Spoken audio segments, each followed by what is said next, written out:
Hi viewers, and welcome to another episode of Business Compass. Business Compass, as you know, is a weekly TV show, and we support, we coach, and we mentor young Ghanaian business entrepreneurs. And today we have a really interesting entrepreneur. We're going into the food industry. But before you meet our entrepreneur, I want you to meet my panelists, my experts who are with me for today. And as always, huge pleasure and privilege to have Mrs. Mona Quartey here. Mona is the managing partner of BVM Advisory Services and a former Deputy Minister of Finance. Mona, thank you so much for doing this. It's a pleasure, Charlotte. I'm so glad to be here for the second season. Yes. And also my pleasure to have my own dear Mr. Kwame Jantwa. Kwame is the Managing Director of the African Energy Consortium Limited and a serial entrepreneur and business strategist. Kwame, welcome. Hello, Charlotte. It's nice being here. We're back to another season. Yeah. Season 1 was quite interesting, and I'm sure Season 2 is going to be even more interesting. Yes. It's looking like that. So, Business Compass is brought to you by Fiducial Services Limited, and it's a joy to be here. We're still the GPS for your business, and we're going to take a break, and when we come back, you'll meet our entrepreneur for this week.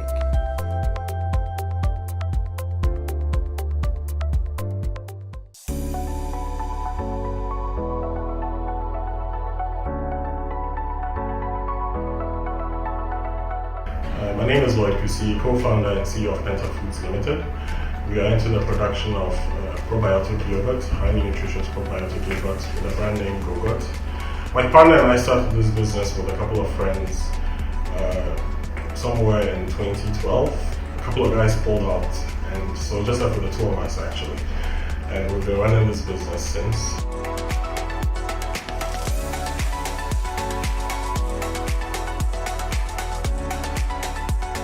So basically, the inspiration came to me when I was in my final year in tech, where I was thinking about what I was going to do after university.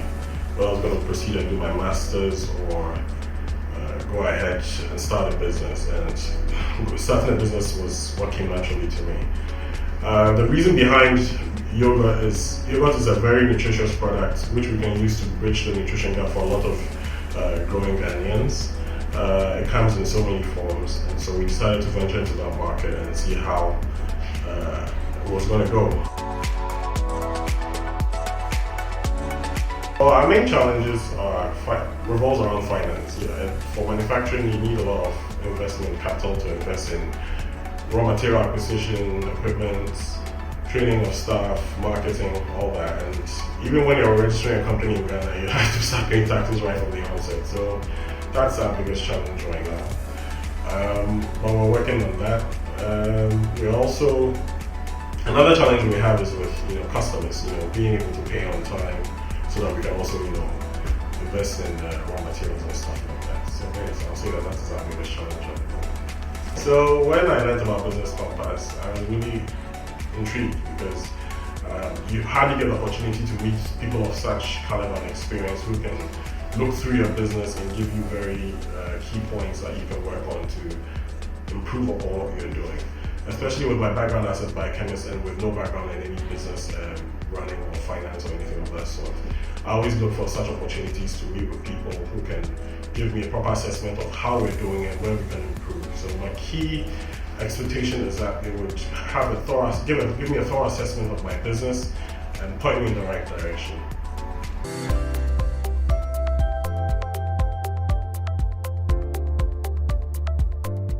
Welcome back, viewers. Today we're talking food. We're talking a treat that we all like, yogurt. And we have in the studio Mr. Lloyd Nana Pokukusi. Nana, welcome to Business Compass. Thank you very much. How did you get into yogurt? Well, I trained as a biochemist in KNUST. Oh, lovely. And I was thinking about, my final year, I was thinking about what I was going to do after school. Was I going to go ahead and do my master's or start something? Well, at the time I had no responsibilities. I wasn't married. I was single. I was like, this is always the best a good time to start. Best time to risk it. So yes.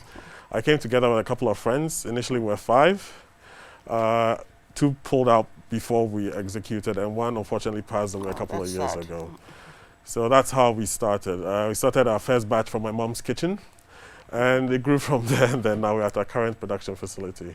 That's a beautiful story. First of all, I like the fact that you started with a group of friends, because we don't see a lot of collaboration in Ghana, and that's something we really want to encourage people. You don't have to find all the resources and all the skills by yourself. It's always good when you can come together with friends or family, and you all do a business venture together. So I'm really happy that that's how you guys started. But how did you decide on yogurt?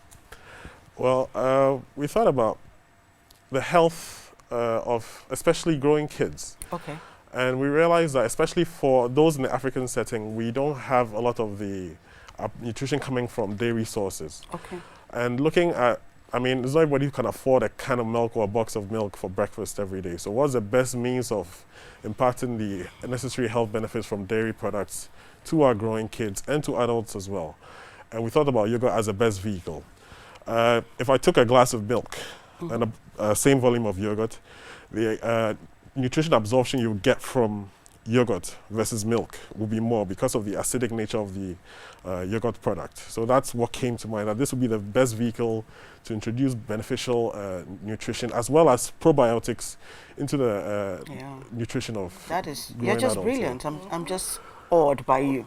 And I see you brought some of your products. Yes, we did. Let's see. So it comes in 3 main flavors. We I have like the that. Ooh la la. Okay. yeah. So that's the vanilla flavor. We have Yummy. strawberry and then I natural. bet you didn't have this when you were a child. No comment. And this is strawberry. That's strawberry, yes. Okay. Yummy strawberry. Okay. Yeah. Oh, you want to see that? And then you have the big. Okay, so this is what? This Natural. Is So that's plain and unsweetened. So if you're diabetic or you want to use it for something else other than just as part of a maybe dessert or as something. your salad or your granola, that's also another. Oh, fantastic. Yeah. And then you have the sizes as well. The sizes or the 2 liter gallon size. Great packaging, very well done. Thank you very Very much. well done. So, you started this when? So initially, we actually registered the company right after school. When was that? That was in 2009. That's when we finished. But when did you start production? Production started late 2012. Okay. Okay, so the reason for the delay was we've tried to push ourselves as national service students to our company and use that time to grow the business. But then the registration process delayed, and so we had to, go and do our service and then a little bit of work after that. So But it's also always good to go get experience from somewhere. definitely. And so, you started production in 2012. Yes, please. Yeah. So you've been doing this for what? Close to 9 years. 9 years. That's Yes. brilliant. Well done. Yeah. It's not easy to sustain a business for that long. Yeah, it's been challenging, I must say. I must admit. I'm sure family have had to come in and chip in. They're always usually the first source of financing. They say friends, family, and food. The I 3 Fs. know. So usually we've relied on that. That's good. Okay. I have a few issues with your legal structure, your name, your brand name, not the company name, Penta Foods, but the brand name, and in terms of having a board, especially because one of the challenges you talk about is lack of access to affordable finance or capital. Yeah. And you need to fix those things before you can even have access to capital. But I want to defer that. We'll do that later. But let's look at the positives and let's look at the numbers. So Mona, I see you've been going over the numbers. Yes. Actually, his numbers don't need much scrutiny. But Charlotte, like you rightly said, the concept is just great. Nana, well done. I mean, this is not just food, but it's something that aids brain growth for our children. And I'm glad that you spoke to the difference between being able to drink milk and eating yogurt and the absorption rate of calcium and He was showing off probiotics. his biochemistry knowledge. Yes, and it was great because I didn't even know that. I was going to complain, and now I swallow that, about most Africans or people from African descent being lactose intolerant. Yeah. But knowing this now, that it's not actually milk, it's different from milk, even though it's made out of milk. So it's if I can different. just take a little bit of Yes, your time please and do maybe that. give That a would help. little. Yes. So basically, the reason why a lot of Africans tend to be lactose intolerant is because we don't consume enough dairy products. So it tends Especially early. Yes, early. So we tend to lose it out of our gut. But you can still develop a tolerance for dairy products by consuming it in incremental quantities, because it contains active bacteria, the probiotics, which help with the digestion of the milk proteins. So yogurt actually could help you overcome lactose intolerance? Yes, eventually. Brilliant. But if you're severely lactose intolerant, what we advise is that start in small doses. Maybe over the weekend, in the night, a quarter of a glass, and then you take it from there. Okay. And aside that too, you see, people categorize yogurt as yogurt. But then yogurt differs because of the bacterial components in there. And each company would have maybe a certain formulation for their bacteria. So that's where the main difference is. So my bionic formulation will be very different from another company's formulation. Yeah. Okay, Just a quick Sure. question. Yes, sir. What age groups would you suggest would take this I would product? advise all age groups. Why? Because So from what age? usually what we advise people is from 9 months, you can start. The kids will make use of the calcium early on. And as we grow, our ability to absorb calcium diminishes. Yeah. So for those growing Isn't as that why well, growing people have osteoporosis and all exactly, they're not able to absorb enough calcium from their main diet. So this is a good vehicle for increasing your calcium content. Youth or middle age group as well, we do a lot of sporting activity or a lot of activity. Calcium aids in muscle activity and muscle growth as well. So it's all in all, it's a good product for all ages? all ages, yeah. Great. Thank you, Charlotte and Kwame. Those were really good. So I'm sure our viewers have gained a lot of knowledge on being able to consume yogurt and not feel bloated or bad about it. So Nana, back to the business itself. I mean, Charlotte said initially about collaboration, and that was a great way to start. And we will talk about structure at some point towards financing, which is one of the challenges that you have. I'd like you to tell us a little bit about, within the yogurt market, what kind of competitors are you facing in that market? Tell us a little bit about that. And tell us a little bit about the threats that you had to overcome getting into the market. Because before you came along, all I knew was Fun Milk, Fun Yogo, and they're a large corporation. They can meet distribution all the way up to the north, from south to north. So tell us a little bit about competition and the threats. And probably the market research you did before you started. Okay, cool.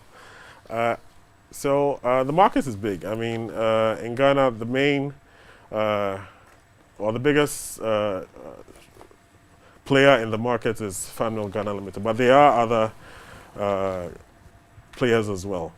The main threats are, aside dealing with local giants, we have the influx of foreign products as well. Of course, they, coming from dairy producing countries, are able to produce much cheaper, have better access to packaging material.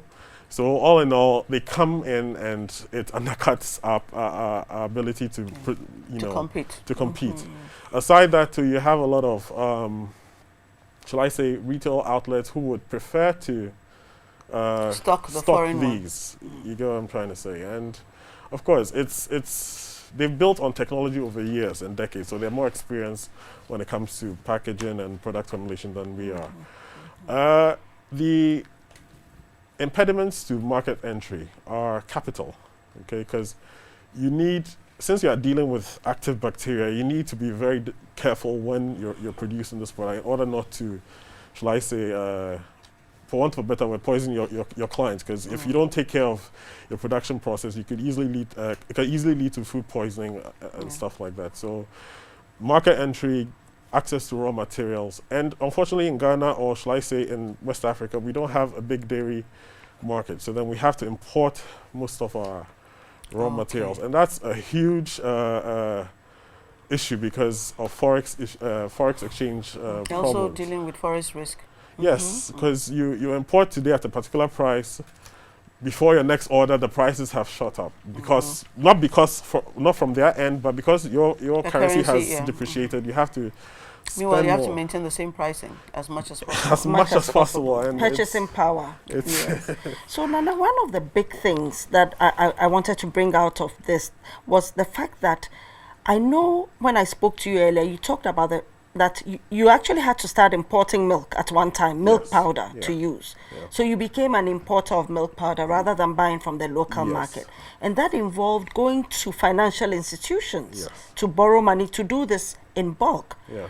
I think you said eventually you ended up with a lending company, also a savings and loans type company. Yeah, You it's a couldn't private borrow lender, from yeah. any of the big banks. No, we couldn't do that. And of course, the interest rates then was high, and that's why Yeah. financing is top of your.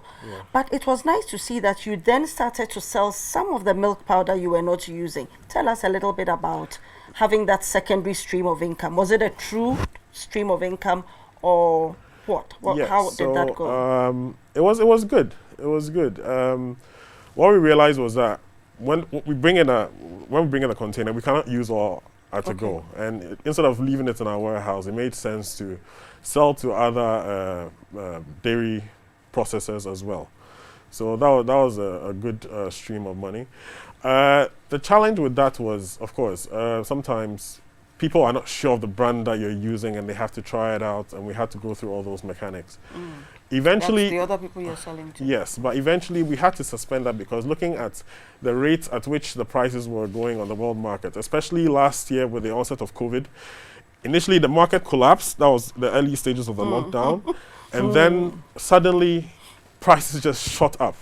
So even on the local market where, let's say, a bag of milk was selling for, let's say 500 or 550, it was going for close to 750 on the local market. So Wow. we decided to hold on to the stocks we had. Because you may need it yourself. Exactly. So we had to put that on hold. For Okay, the Nana, this very fascinating, and I think we could spend the entire hour with you just discussing. It's like we're on the learning journey with you, but we really are here to give you support. So we're going to take a break, and when we come back, we'll just now try and focus on addressing your challenges, okay? Okay, thank you So very we'll take a quick break, and we'll be back. Stay with us.